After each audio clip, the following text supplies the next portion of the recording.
The footage and audio in this video was used for the purpose of criticism, commentary, and educational purposes under the rights of fair use. This video also contains spoilers for the following media. You've been warned.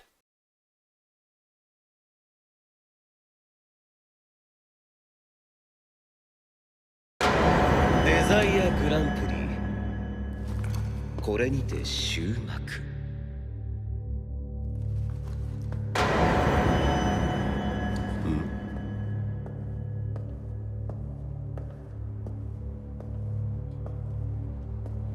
この世界は終わらない。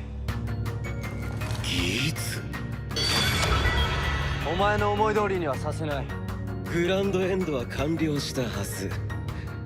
創世の力で抗ったか。俺は忘れない。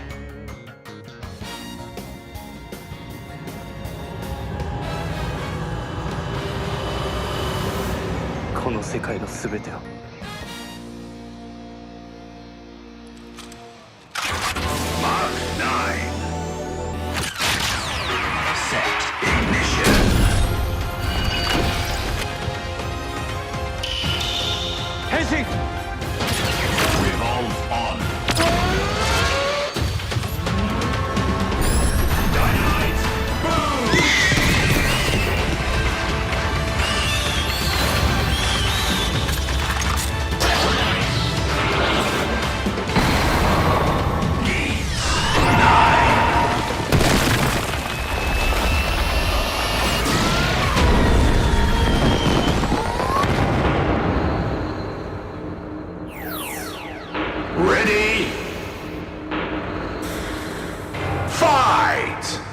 Last time on Champions Island, I discussed the matchups that I would choose for the fallen and eliminated contestants of the island. All 32 of them. 'Twas indeed a great time for all, and a positive outlook for the event, showing the diversity of the worthy. Well, all but one. The man who slipped his way to the top yet again against stickmen, maids, mages, and Bruce Campbell. A Desire Deity, Kamen Rider Geats, fulfilling the prophecy of Kamen Rider finally winning a community-wide event, foretold all the way back in Season 9, and paving the way for Grandpa to come home. But that is for another time for the future. So how about we focus on the present? In today's video, I'm going to be talking about and discussing the 4 contenders chosen for Geats by Death Battle themselves, what I like, what I dislike, and why these 4 specifically. Oh, and in case you see any alterations of the footage, like say gameplay overlay, dancing anime women, or a filter, that's so I don't get drone striked by Toei for this video. And this is all my opinion, so don't be throwing a fit if I say something very abrasive. With that said, it's time for the highlights. Won't you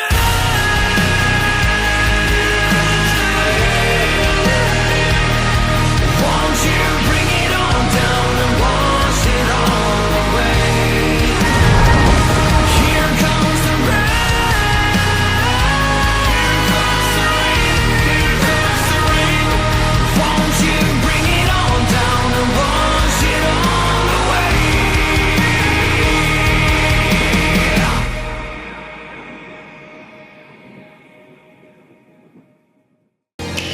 変身。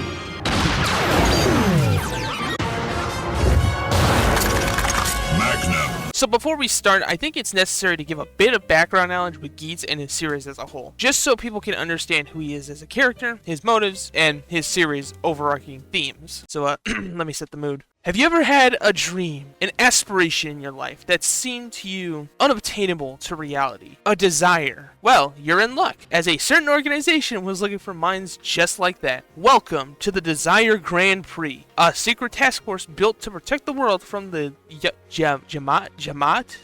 Tomato? You know what, fuck it, we're gonna call them the Yamato. From the Yamato threats. Or so they say. Really, they're actually 4th dimensional humanoids from the future. A future where basic human emotions don't exist anymore, and no sense of humanity remains. Not even the concept of life and death exists. So someone said, why not go back in time and make humans fight for our amusement, to experience these emotions again, while also giving those they indoctrinate a chance to have their desires granted. And so, the Desire Grand Prix was made, as people fight through waves of these mysterious Yamato, until only one remains at the top and claims the title as the Desire Deity, reshaping the world from their own wish, thanks to the power of a god. The goddess of Genesis. Though many compete, only one truly remained running champion for 2,000 years straight. His name, Ace Ukiyo, codename Kamen Rider Geats. Ace's backstory is fascinating. At first, Ace did not know of his past, a man tied only to the DGP and a man of more questions than answers. Born 2,000 years ago, Ace was born from a forsaken love relation within the organization. His father, an unknown Desire Deity, symbolized by the Julius Caesar gold coin he carries on him, and his mother, the, at the time, Desire Grand Prix Navigator. Though believed to be impossible to conceive a child, Ace's mother miracled the birth of a child merely 3 days after her prayers. But to the conglomerate, this was equivalent to a cardinal sin. So as punishment, his father was stripped of his title, and his mother disappeared into the aether, leaving Ace alone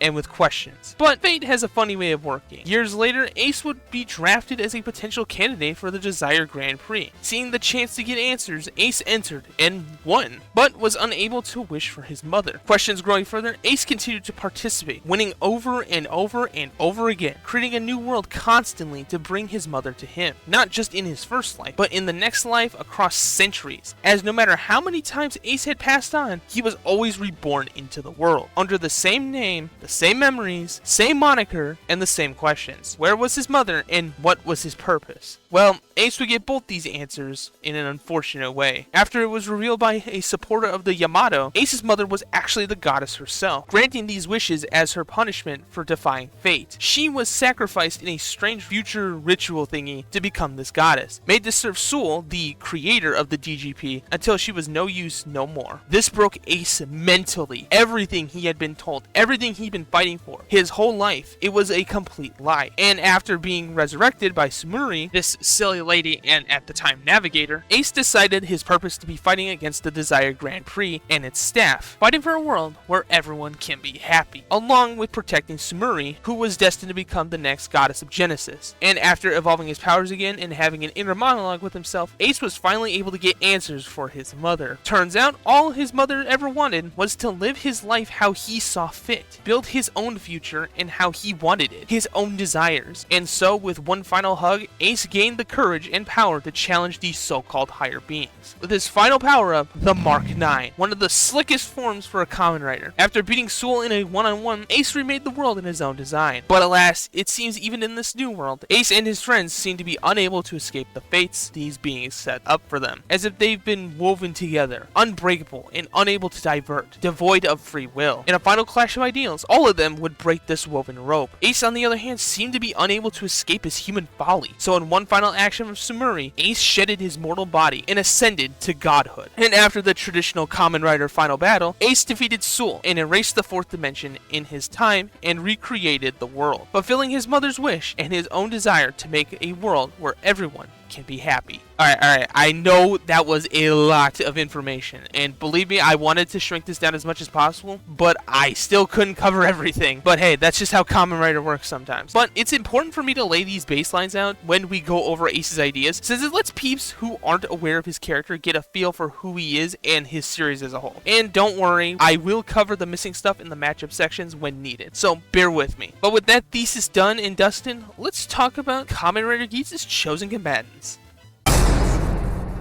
Next time on Death Battle.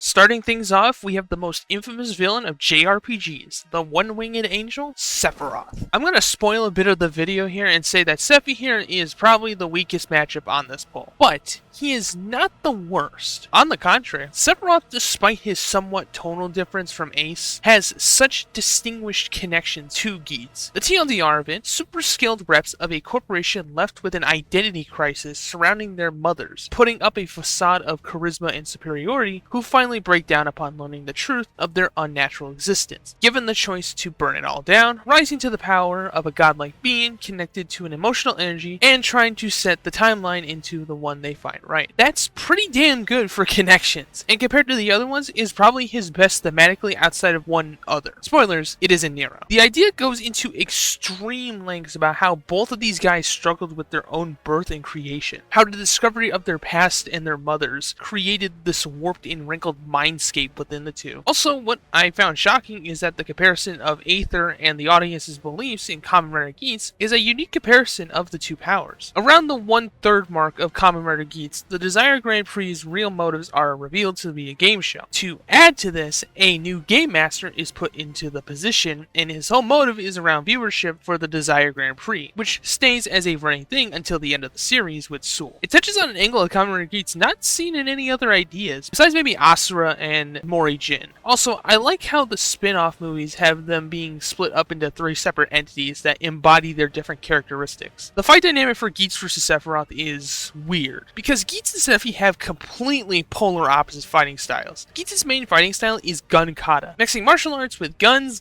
and more guns, with heavy emphasis on takedowns and heavy strikes, along with swapping between his different buckles mid-fight to either throw off enemies or change weapons. We'll go more into his buckles in the next section, but just know the main ones that I will be focusing on for this video are the ones that complement Ace's own preferences. So any rider-specific buckles like Zombies, Ninja, and Beat will get sidelined, and more or less be used as supporting tools rather than the main ones I focus on. They'll still be brought up in other parts, just know they won't be the main focus. He can use other weapons outside of guns, but he does prefer firearms and fisticuffs over all else, with his main buckles being Magnum, a gun buckle, and Boost, a CQC oriented one. Boost also gives him access to that of a motorcycle that can also transform into a Kitsune Fox that breathes fire and whoops a lot of ass. And the last buckle I'll bring up here that's CQC based is Monster, which he hatched from an egg after he threw it in front of a giant Yamato to hatch it.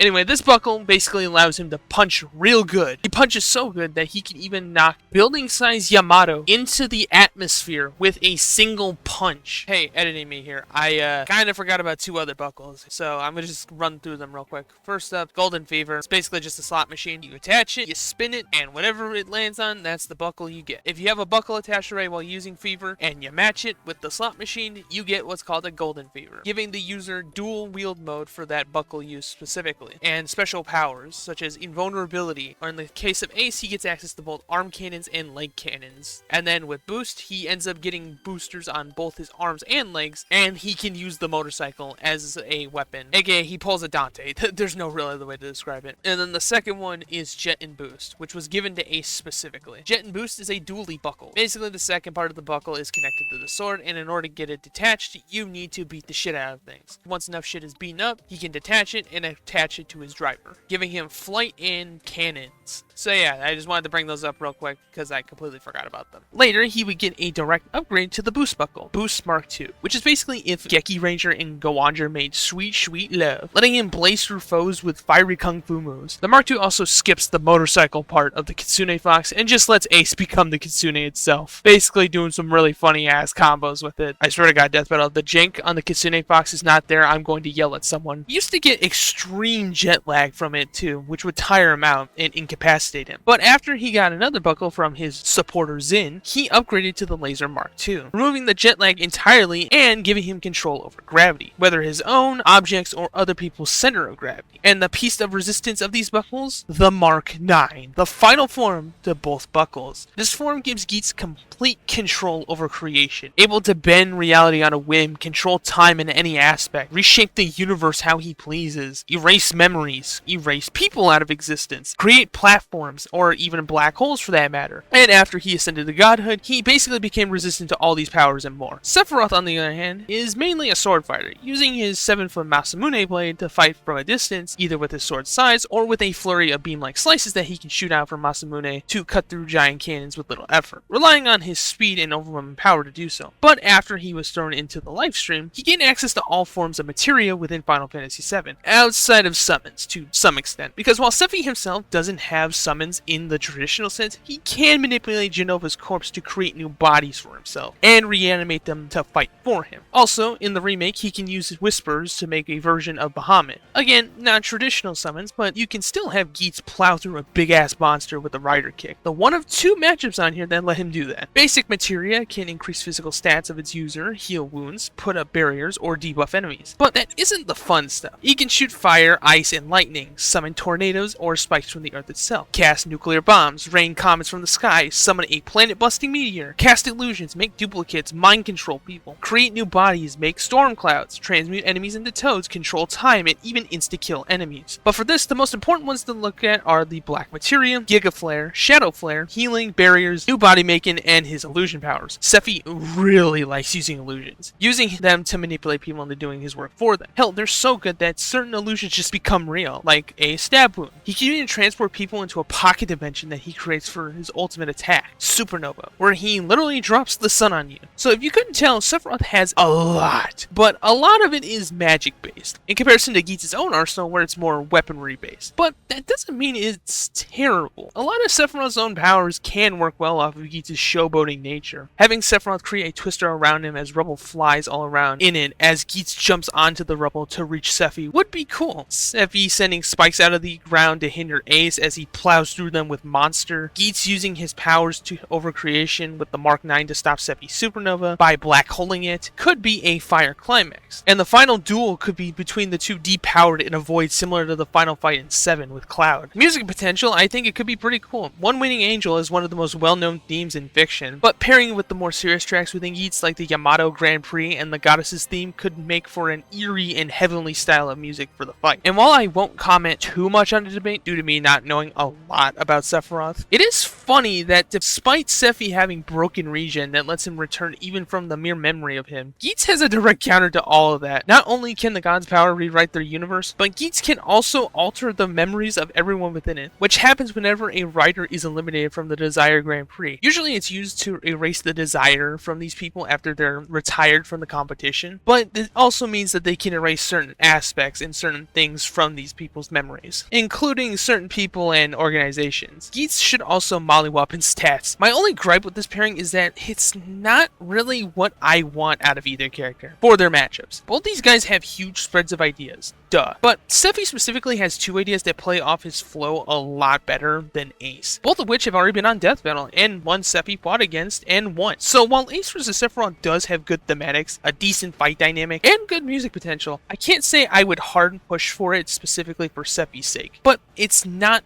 bad. It's a jack of all trades matchup. Good at everything, master of none. Now, how about we talk about an idea that's a lot more up Ace's alley? Next time on Death Battle. Then you have chosen war with a god.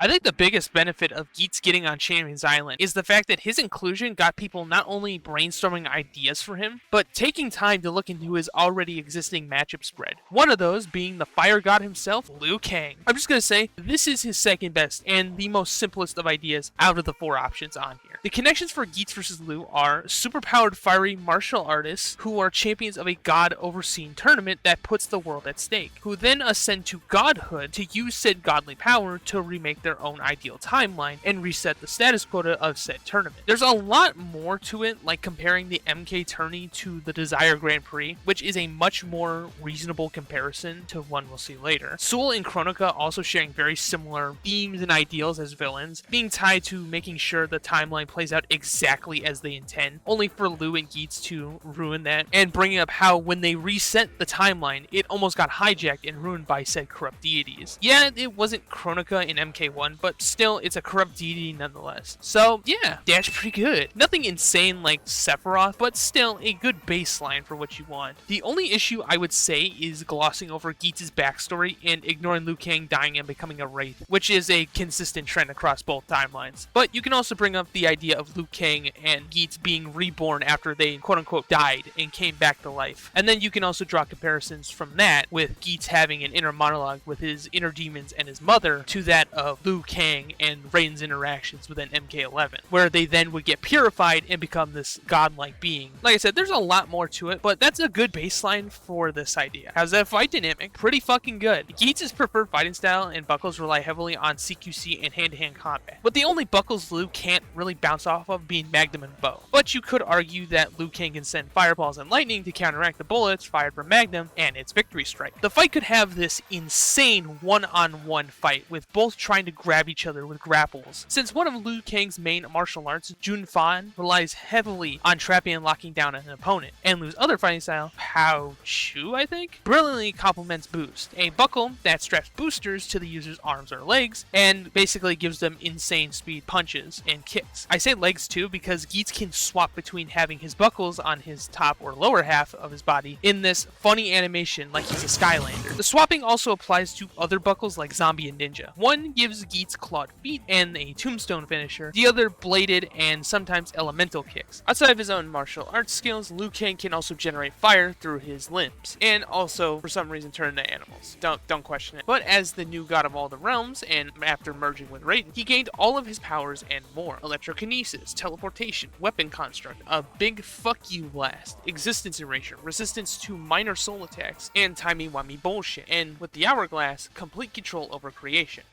Sound familiar? Liu Kang and Geats would be in a brutal 1v1, where Geats would consistently be swapping between buckles while Liu uses his precision and explosive fighting style to keep up with Geats, pressuring him consistently. You could even implement stuff like Raiden's bow staff or lightning blades to allow for a lot more fluidity with the fight and bounce off these other buckles much easier. A fun idea for this could be Geats chaining up Liu Kang with barbed wire chains only for him to break out of them and use them as weapons against Geats. A fun callback to Zombie Liu Kang in the original timeline. It could be a very flashy over-the-top martial arts fight, fitting for both Mortal Kombat and Tokusatsu. You can also do some fun perspective shifts with Laser Mark II, or you can have a fight sequence where Geats transports Liu to the Shaolin Trap Dungeon, and then uses his gravity control to flip him around the room, causing traps to go off as they fight each other around them. Liu could use that double-handed sword grab technique, I don't know what it's called, to stop a strike from Geats, only for Liu to summon lightning from the sky to electrocute him. Or another fun thing you can do is have Geats basically shift his gravity to that of something like the bow staff, and he just appears on top of it. Kind of like this scene here with Zin where he just hangs out on this Yamato sword. By the way, this guy's got a cool ass design, I'm just gonna throw that in here. But the big stuff comes with the Mark IX. This form is where all the insane style of both series would collide into a massive black hole singularity. A fun interaction of this could be Liu Kang being unable to tag Geats because of how fast he's going, so to counter this, Liu pulls out his nunchucks to not outright counter Geats, but to parry his attacks as he runs circles around him. Maybe ending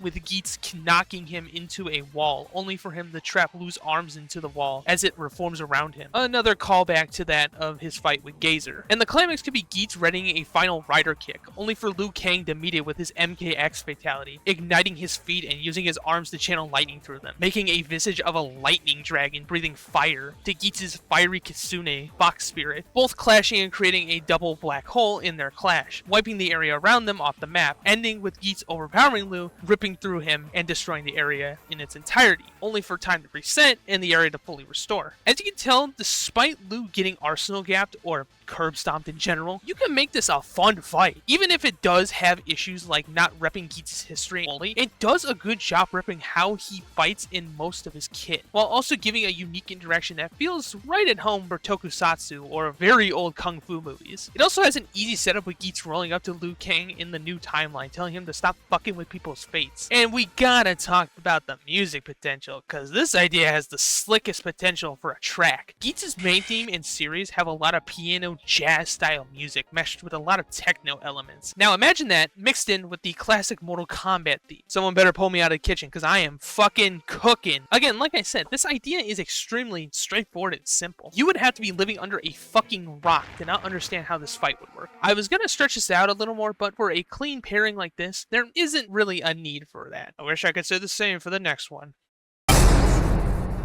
Next time on Dead Battle.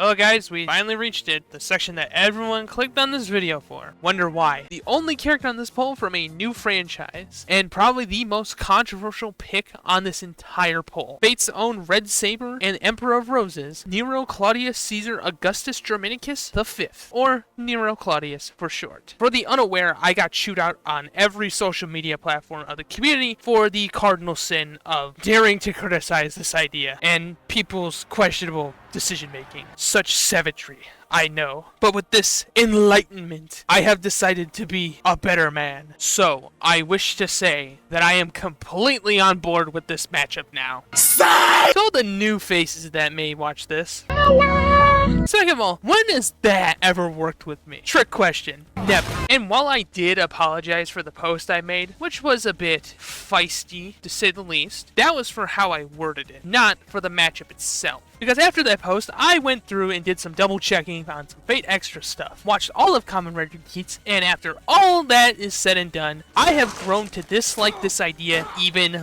more. This matchup is painfully mediocre at best. At worst, it's a matchup that grossly waters down and misunderstands both characters, not just fundamentally, but their entire series too. The connections for Nero are flashy, arrogant death game contestants that have mommy issues that ascend to godhood and deal with some form of loneliness. On the surface, to a normie, this sounds fine, but I am not a normie. One is broad, one misrepresents Nero while cherry-picking Ace's story, and one isn't true. For Geats, it focuses way too hard on the quote-unquote death game aspect, rather than focusing on the thematic plot reveal of the Desire Grand Prix. Up to that point, everyone including Ace were under the impression that this game show was made to protect the world from devastation. But after Jirori was replaced as Game Master, it's revealed that the entire purpose of the Desire Grand Prix is to be nothing more than entertainment for the masses. Who were those masses? Fourth-dimensional godlike entities who view humans as nothing more than playthings for their amusement. That's why it started with gladiators subduing each other in the arena for a shiny gold coin. It was only through the breaking of fate did the Desire Grand Prix morph into something more involved. A gold coin in a fancy title is nice, but how about your own ideal world? It completely overlooks the big twist of Geats. Now compare that to the Holy Grail War, where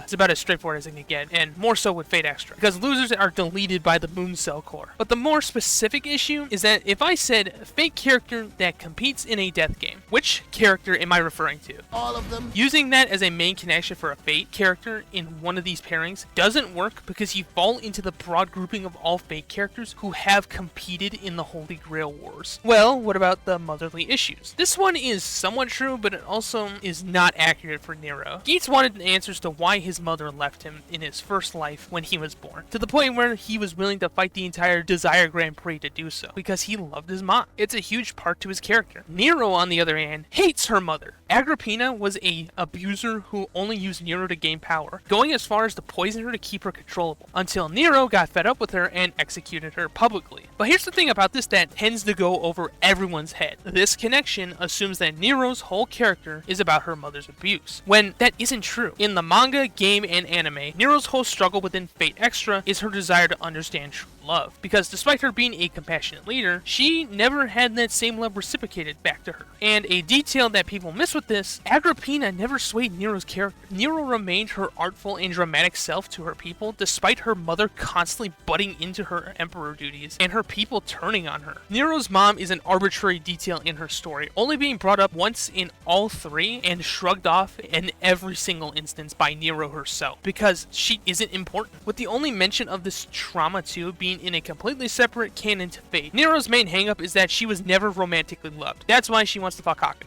She finds his determination and hopeful attitude to be joyous, and his story dramatic to where she grew a genuine connection with him. There is a theme of desire explored within Fate Extra, but it's surprisingly minor. It makes the comparison feel disingenuous with Geats, since it also doesn't go into Ace's past deeper than mommy issues. Ace was born from a man of the past that participated in the Desire Grand Prix as a fighter, and a woman of the future who was the Desire Grand Prix navigator at the time, forced to walk this world as a son who always lived in the present. Not understanding why that is, and always ending back up at the Desire Grand Prix in every incarnation of himself. So, okay, the motherly connection thing is a little inaccurate. But again, you can still say they have some form of past struggle with their mom. So you know what, I'll throw it a bone and say this one is understandable to an extent. Hey, at least it's accurate that Nero and Hakuno win the Moon Cell Holy Grail and have their wish granted. So, that's good, right? Well, see, the funny thing about Extra, Nero herself doesn't get a wish. In fact, she doesn't even want a wish from the Holy Grail War, because she had everything granted to her in her life and her infatuation with Hakuno. She already had that, so she didn't need the wish. Hakuno does win the Holy Grail War, but neither one of them ascend to godhood, unless you want to talk about Nero being a servant and therefore ascending to the Throne of Heroes. But again, that applies to all servants, not just Nero. The reason it's inaccurate is because Hakuno dies at the end of Extra in every timeline. The TLDR is Hakuno is an AI created by the Moon Cell that was meant to be just an NPC who somehow gained sentience over time, and because he's an AI, the Moon Cell senses him to be invalid data. That's the twist of Fate Extra. But wait, what about Extella and CCC? Extella is a what-if scenario for Fate Extra, and CCC is not canon. They're basically spin-off timelines. If you know anything about Fate's Day Night and the Heaven's Feel movies, think of CCC like the Heaven's Feel version of Fate Extra, since both contradict the manga, anime, and game endings. And Extella would contradict that ending very much so. And one more aspect I want to look at is the loneliness connection for these two. Since both Ace and Nero do struggle with some form of abandonment / loneliness. Nero felt alone romantically her whole life before Hakuno, and Ace felt alone because of his mother being subspace trophied and not telling him why. So it seems like an easy slam dunk comparison. There's just one issue. This isn't unique to Ace at all. One of the most consistent things across Kamen Rider as a series is the idea of characters dealing with this theme of loneliness and abandonment. Whether it be passing of a partner, the death of family, being abandoned as a whole, or all the above, they all cover these different themes. Amazon, Ryuki, Game, Decade, Zio, hell, Kamen Rider Ichigo explored these ideas and set up the whole series for it. So why wouldn't any of these apply specifically and uniquely to Geats? The answer is they don't. Also, if you really want to see loneliness in Kamen Rider Black. Now, I know people are going to ask this question. Gran, aren't you being a little too harsh on the connections? I mean, Liu doesn't have very in-depth connections either, so it seems a little unfair. On one hand, I can see where you're coming from, and I can understand that. Except, no one was doing that with Liu Kang. People agreed Liu had very standard and solid connections that, while not deep, at least exist. Nero's connections feel half-assed or put together by someone posing as a fan of both series, rather than someone who actually likes both characters. Some things never change in this community. So yeah, these connections are not very good. But hey, at least the fight dynamic is good, right? Yeah, no. The fight dynamic is not only really bad, but it outright hinders both. Geats' main fighting style is using his go-to buckles to style on his opponents, with a mix of grapples and takedowns. So why on God's green earth would you pair him with a fucking sword fighter? But hey, you know what? Maybe I misrepresented the community's hate for Deku versus Asta, since people like pushing ideas like it. Geats has melee weapons, a lot of them, and I won't deny them. But if I'm pushing a Geats idea, I would like him to actually use his signature fighting style and, you know, to fight like Geats. The only interaction I've seen brought up with this idea is him shushing the Domus Aureus. But that's with the Mark 9, his final form and what's going to be the climax. So how does she play off his primaries? Very poorly. For the most lovely of servants, Nero herself is both extremely limited and surprisingly basic, consisting of sword swings and swings, 3 self-revives, and more sword swings? Wait a minute. Male humanoid that's animal themed, known for flashy hand-to-hand combat using gun/projectiles with a 2-color super form. Female character clad in red with a loud and outspoken personality who is limited to sword fighting and has questionably canon super forms.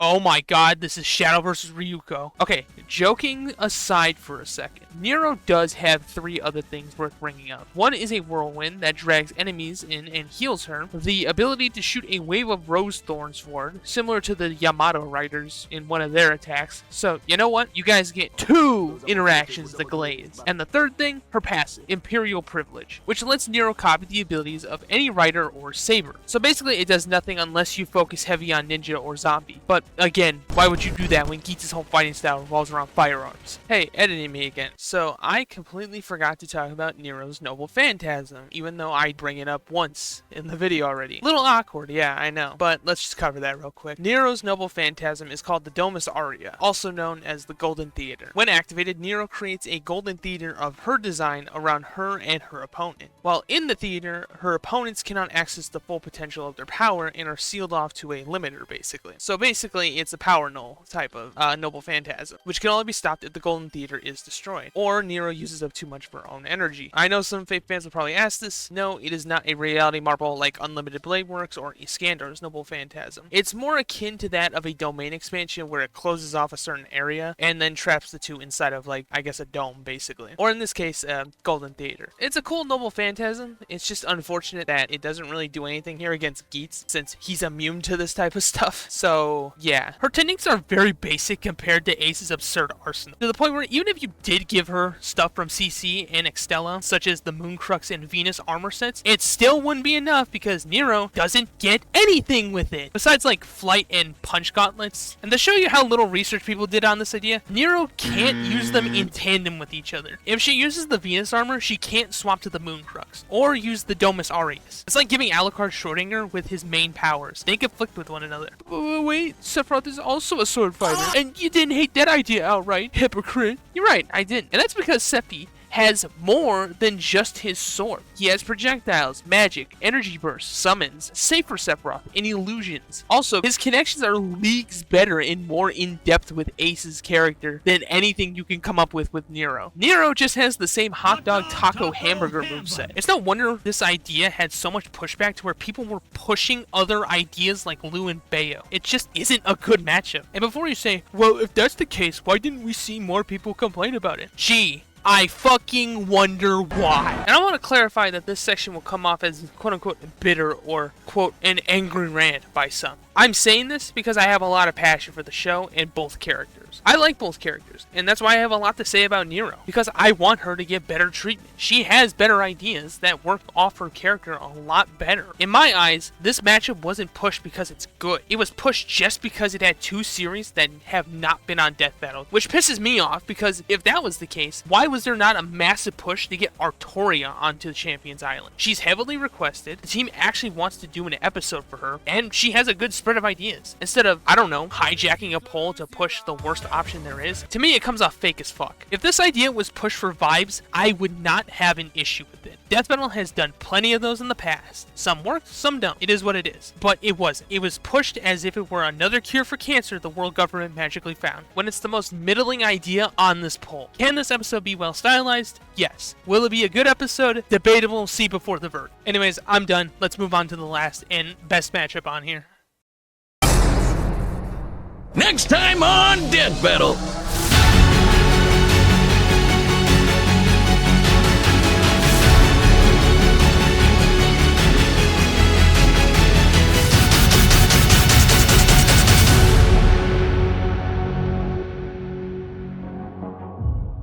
Rounding this video off, we have Sega's own Platinum Umbra Witch, Bayonetta. Cereza hits a lot of notes you'd want for a Geats idea. The connections for Bayo and Geats are stylish Gunkata protags known for their spectacle, who were born to a forbidden love relation between two godlike beings, forcing their mothers to pay the price and be sealed away. Both would then go on a quest to free their mothers from their imprisonment and figure out who they are and what their purpose was over the course of centuries, with both having attachments to a special trinket that reminds them of their mothers and gives them power. Both would then defeat an evil conglomerate and higher dimensional creator god, with Bayo it's more than one, that views humanities as dogs with no free will or power over their fates, that want to reshape reality in their own image, and lastly pass their mantle down to a new generation at the end of their stories. So yeah, this matchup is really thematic, and plays into the notes of what you'd want for a Kamen Rider Geats idea. The forbidden love relations, centuries all trying to find purpose, gods tampering with humanity part of Geats as a series, the motherly stuff that actually plays into Geats' trauma rather than just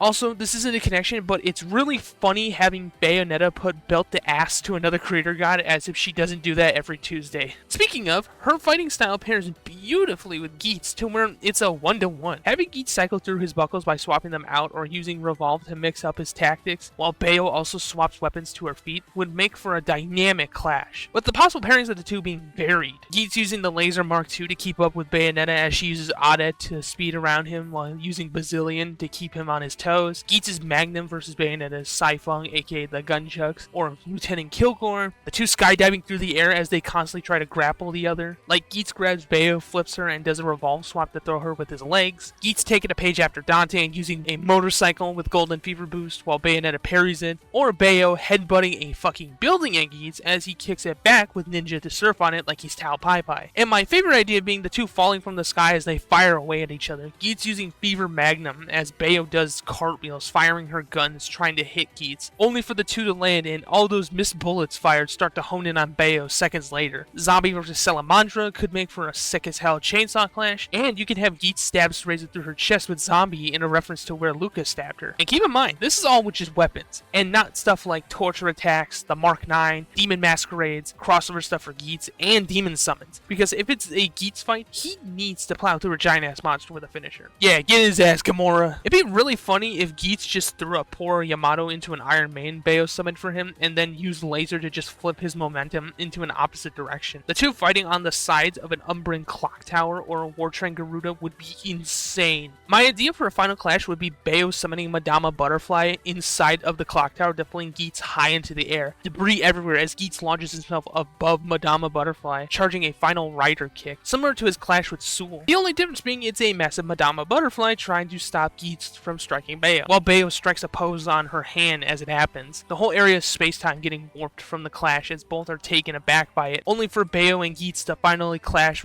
with each other. Geats striking Bayo's heart of Umbra, and Bayo hitting Geats' buckle. Low-key, that shit tough. This is kind of off topic, but going back and experiencing Bayonetta as a series again made me realize just how much sauce this franchise has. I think when compared to all four characters here, none come close to matching the type of style Bayonetta has. And for the cherry on top, it's actually debatable. In fact, it might be the closest idea they could have ever done, period. It comes down to how you would interpret Bayonetta's cosmology. Because if you buy every separate universe having its own 4D cosmology, which there's quite a bit of evidence for, and every universe being layered on top of each other, and it being infinitely spanning, there's a potential that you can argue Bayo gets higher than any reliable scaling with Kamen Rider. In my opinion. But I'm not going to sit here and say I'm some expert on Kamen Rider scaling. If you want a breakdown of that, go watch these two videos by Ultima. He does a good job presenting the cosmology and frankly, goofy ass scaling chain that would make Mortal Kombat shiver in fear. But if you don't buy that, Geats would probably win, but it still would be really close regardless. Since Bayo has a lot of resistance to Geats' powers and she herself has so many weapons to reliably match him blow for blow. But what drew me into this idea, and me being confident in saying that this is Geats' objectively best idea, is both series overlays with their themes. One of the major core themes of Kamen Rider Geats is this idea that humanity has no free will of their own and must be shepherded into believing their desires can only become reality through godly intervention. That these lower beings are incapable of having that kind of power over fate. Proven brilliantly by Kekara and Baroba trying to groom Kiwa and Miki into getting their supposed desires through manipulation and the pulling of strings. Even the choosing of new Kamen Riders is up to their choice. Without them, humans would be lost. When in reality, if humanity wills it, they too can create that future on their own, rather than having the gods intervene, as shown with the ending to Geats and Ace himself getting what he wished for. In Bayonetta, the creator gods of all three games believe humans are a chaotic mass that must be controlled by them no matter what. Only then will humanity's eyes be open to salvation, that the light and the darkness are what's needed to balance said chaos, only for the gods to realize that no matter how much they try, humans will be an unpredictable, uncontrollable factor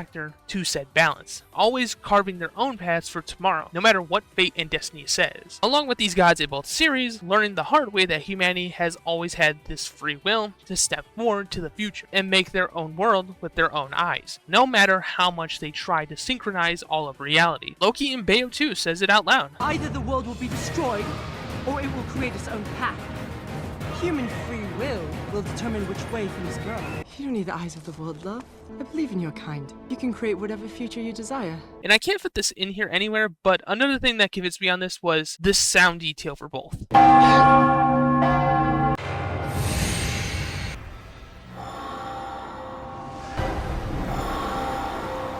The church bells. You see why this idea tickles my pickles so much? It hits every marker you'd want for a Geats idea. Its thematics are great, the fight dynamic is incredible and genuinely infinite in its possibilities, and you're telling me it's debatable? Sign me up.